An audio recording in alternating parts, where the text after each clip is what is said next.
I am speaking with one of the members from Argentina's El Pampero Cine, who arrives to the Orizzonti section with Pin de Fartie, the same section where Trinquelaren landed, and you are also going to the New York Film Fest.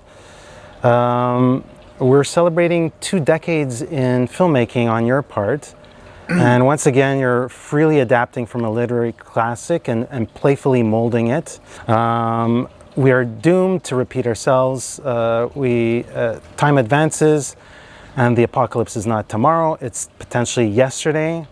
And the idea of living and acknowledging that the end exists at the same time permeates in this film.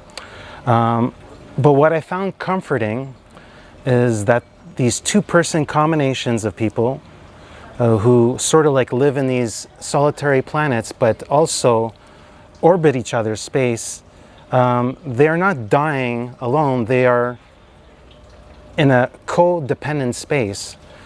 And so my first question to you is, I really admired this idea of repetition being doubled up in a lot of the sequences. I'll be very specific. Underlining passages with the book and the pencil, having clever song narration announce the actions that are about to take place, Beethoven pounding us in. Tell me about the strategy of repetition, sort of like telling us where we're going, but also being comfortable with us being comfortable with the fact that we know where we're going. I don't know I wouldn't say there is a strategy. Sorry, my voice is lacking. A bit coarse. As you can hear.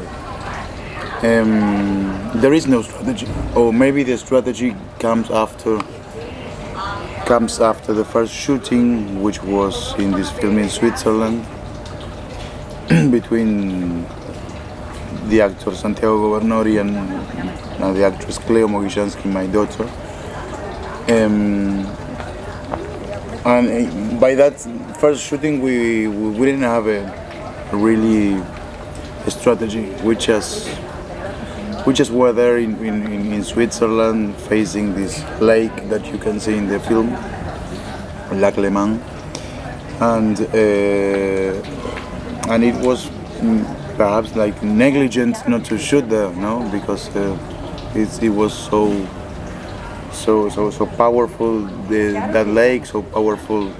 That lake in particular, you know, Godard was living there in his last years. Yes. And so that made a lot of sense to me too. Chaplin used to live in this town where I was living. That made a lot of sense to me too. And so we just shot there, like these excerpts that you can see that happened in Switzerland, and after that we started to surround it.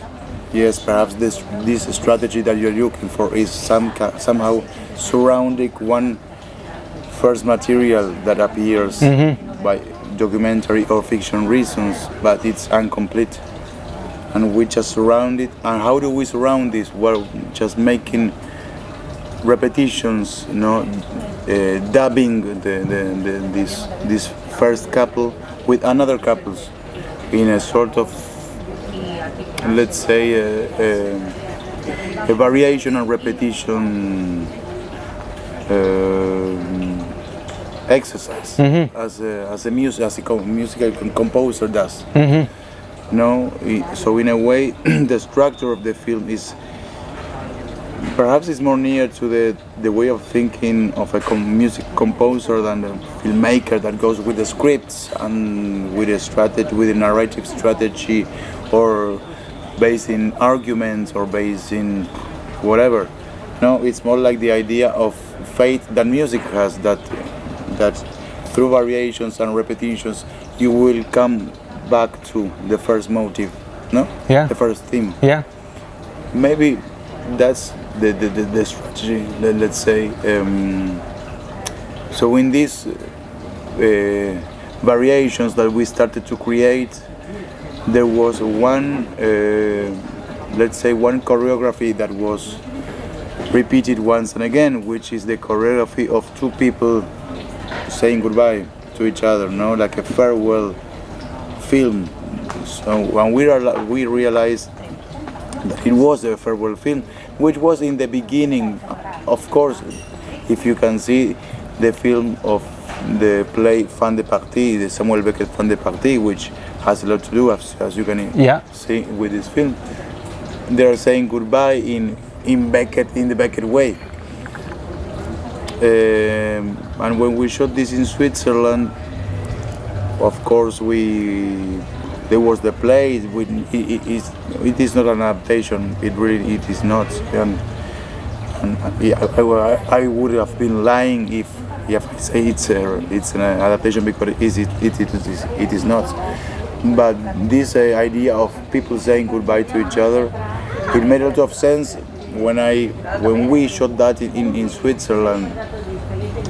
I mean, it was a blind man, Santiago played the blind man, and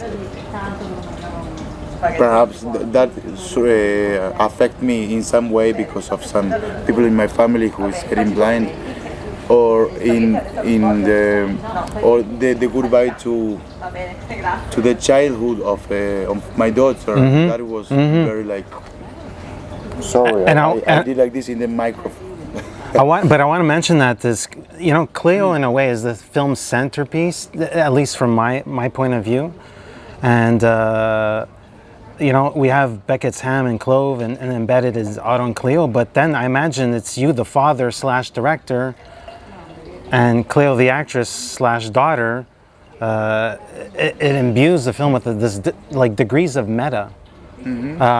So I was curious about how you saw her explore the material. She's of an age where she's perhaps understanding the material even more.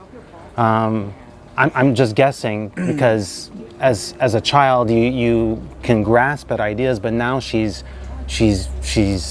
a lot older. So how is she grasping the material? Cleo is always there in my films because she is already there. That's the truth. And she became a really good actress. And she became a really good filmmaker that you cannot see, but she is. I mean, you can see her as an actress, but she is also she likes to make the focus and to do the sound with the pool. And she can even make some tricks of a DOP. I mean, it's like she's the son of a filmmaker and of a choreographer. Luciana is a choreographer and a dancer, and it's her world. As if I were a gardener. It's second nature to her. She would be good with plants. Yes. But I'm a filmmaker, and she's really there. And in this film, she plays a lot more than ever, with a lot of text, and she makes this couple with Santiago, who is one of the best actors in Argentina, in my opinion. He is absolutely amazing what he does, and she had Santiago over there. This big nature of Santiago is a really big person, and it was interesting to see the interplay between them, right? Exactly. Like they're both adding layers to each other's. Exactly, and but this layered thing that you mentioned, I recognize it, and at the same time, I really don't think it as layers. I mean, this meta that you mentioned. I mean, I would say that I would think that in the films I direct, and in many films from El Pampero too, things are real and fiction at the same time. It's not obviously it's layered, the narration, but I mean the value of a thing, you can bring it from the real or from the fiction value. In the same way, in the same way as you can see. For example, when you see There are the girls. Very small. In a Rembrandt autoportrait, you can see him dressed, right, in the costumes of a Russian Tsar, you know, this, or an Arabian king. Yeah. And you see Rembrandt. And he is him as a Russian Tsar, but he's Rembrandt. And so it's a, I don't, maybe it's layered, yes, but I prefer to think that it's the same image, no, and in another different step. A house by the lake, a recording studio, hotel room, a room with a dying pianist. I thought it was quite clever to have this idea of boxes, maybe unconsciously or very consciously. Like, are you making a choice to bring this out right now because of sort of like the undercurrents of what's happening politically in your country? Yes, of course. I mean, in Argentina, in Buenos Aires, where I live, you see all the time people inside the trash bin. Yeah, yes. Yeah, they're collecting stuff. Collecting, and they Finding, spend lots of hours of their life there. Yeah. And it's so the idea of a person living in a bin, which is in buckets, with these two small bins. And, yes. You know, with the top of the bin like over their heads. So we say, okay, this is really happening now in the very real, no, in the streets, and so it was something that was already there. At the same time, yes, there is a lot in this film about politics, about Argentina's politics, of course. And actually, the film, it's called Pin de Fartie, but it could have been called Fin de Patrie. Yeah. Fin de Patrie, yes. So it could have been perfectly been called like that, and because it happened to a lot of people when this new government came, that even if you were against or supporting the last governments in Argentina, this was something totally different. Yeah. Totally different. And it was like not recognizing the place where you live, not recognizing the people that vote to this kind of the seven magnificents that, it's like the bad characters from Batman are like in the government in Argentina now. We have the penguin as a president. So, and it's insulting and it's so disgusting. So to a lot of people, yes, it was like, feeling completely perplexed. You say perplexed? Yeah. To our country. So yes, this idea is obviously in the film. For some moments, in a very tiny way. Yeah, very subtle subtext, exactly, if you will. And at some moments in a very direct way. Yes. So it's threaded. It's not an accident that you made this film at this juncture. No, obviously not. And at the same time, I always try that my films are political, but not perhaps in the standard way that films going after politics. Yeah. But film creating politics, no, or creating there is this very nice quote from Godard, no, the politics of cinema. Films creating its own politics, no. So trying to think in films that audience or people they now go to the film just to confirm their own ideas about the agenda themes that are like round, but talking about cinema and thinking about cinema as a homeland. That was the word that we were looking for, homeland. As a homeland that belonged to you and belonged to me, and so in a way I feel more near to cinema as a homeland than from Argentina as a homeland, today. And so that's something to be thought, to be shot, to be discussed. And I like the fact that the film makes a point out of putting like a flagpole next to Cinema Gaumont, which was the site of one of the protests. I want to say exactly the same time last year. Maybe it was in June, July of last year, but Yes. that was the site of somebody who wants to take a chainsaw to the arts, and this film is defending the arts. This film is defending making artistic collaborations in all forms as a way of resistance, but also as a way to talk about problems in society. So I like the fact that you base a significant portion of the film around that area right there, because Gaumont is that. It's Well, actually, the fascinating thing was that Cinema Gaumont, let's say Cinema Gaumont is the the main theater from Instituto Nacional de Cine. Yes, it's like the national yes. theater, cinema theater, which is exactly facing the Congress of the Nation. So it was so significant, so representative. Yes. These ideas, and it's an area, the Plaza Congreso. It's an area that now you see everyday strikes, everyday protests, and it's full of policemen, full of militaries. Now it's like really crowded with security forces. Yeah.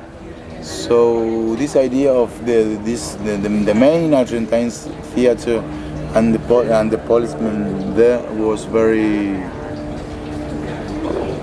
It was an image. It was already an image, and the people sleeping in the streets. No, that area is rough. It's a little bit rough.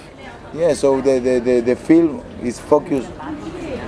All the stories in Buenos Aires are surrounding this area. Yeah.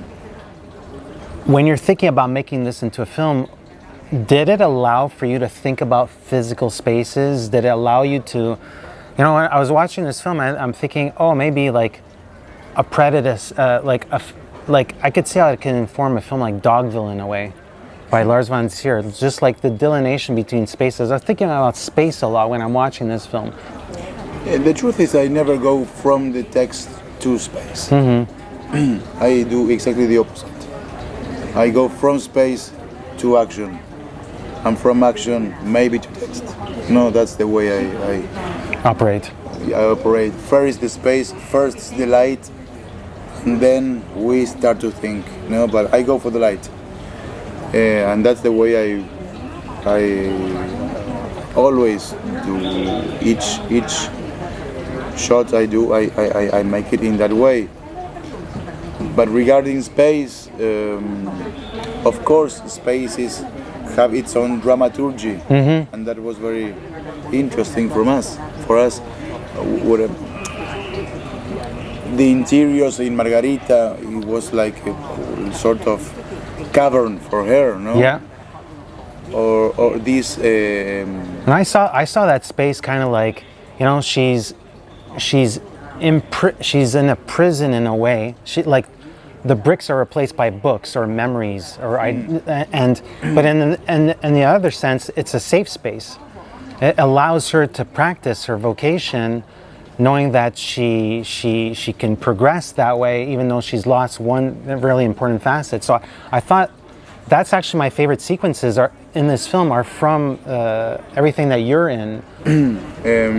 But in those sequences, yes, we shot, and then we start to think, what do we do with this? We want to go from this space, from Margarita playing Beethoven in the piano, from her library, to okay, let's start to think that I am his son, maybe, and I ended to be his son because I have the best Rapport. trust with her, Yeah. with her. No, I thought, okay, maybe I would have think. I thought, okay, maybe Maria, an actress that I like her very much, and she knew her, could be her daughter, but okay, let's not get so much elements. I have to do it myself because it's easier for everyone that I do it. Yes. No, it's not an election, Yeah. premeditated. No, it's not that. It's okay. It's a production decision. Yeah. But once and again, going into spaces, I mean the dramaturgy of the Plaza Congreso, no, the Congress, the Gaumont cinema, Yeah. the homeless people, the night over there, the subway. You can see the ruins of something, no? The Yeah. ruins of certain homeland that you felt, I don't know when, but once in your life you felt that was something, that was, and perhaps an identity, and now you see like the ruins of it, like so everything is so clashed, no? And the idea of a nation like being destroyed, yeah, like the after of something, but in this after there is the idea of a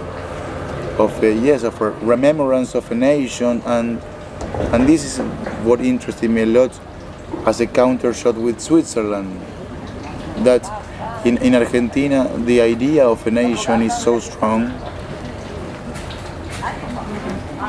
Lots of people, for example, call in Argentina, they call, instead of Cine Argentino, instead of Argentine cinema, they call Cine Nacional. Yeah. National Yeah. cinema. Yeah. Which is an idea that, for example, it's difficult to think it in Europe, but it's absurd to think it in Switzerland. Nobody thinks in national cinema in Switzerland. It's nobody thinks in Argentina, even as a nation, even as it's so impossible to think about a Swiss nationalism. Yeah. So this idea, it made a lot of sense to me to create these counter shots in between Argentina, like the ruins of a nation, and this geography that you cannot call it a nation in the strict way, you know, as you can call France a nation, Yeah. Italy a Yeah. nation. No, it's a mix of people, interests. So this was a very interesting idea for us. It was like a North Star in a way for you, Yeah. like a reference point. I'll end with. So I'm curious about the collective. So obviously you were an editor on La Flor. You make your own films. I was wondering about this collective. Is like, when you have an idea, how does it push forward? I mean, I imagine every single filmmaker in the collective has 2, 3, 4 different screenplays in different drawers or laptop files and folders. I want the people that visit our site to get a sense of what that looks like, because I would love for this model to be repeated a little bit everywhere. You don't have to wait for a seat at the table. You make your space, and then you end up making great art at festivals like the Venice Film Festival. So I was curious about how that works between all the collaborators here.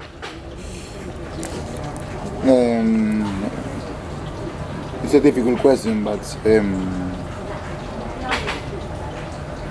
we are a group, so it's a collective way of working, yes, but maybe the word is it is a group, and the same